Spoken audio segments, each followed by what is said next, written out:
This game is called the Prairie Dog Game, and it emphasizes both offense and defense.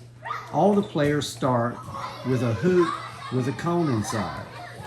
The goal of the game is to protect your cone while trying to knock down your opponent's cones. In this version, if your cone is knocked down, you must go to the side and do 10 jumping jacks to rejoin the game. In the advanced version, players form teams after having their cones knocked down.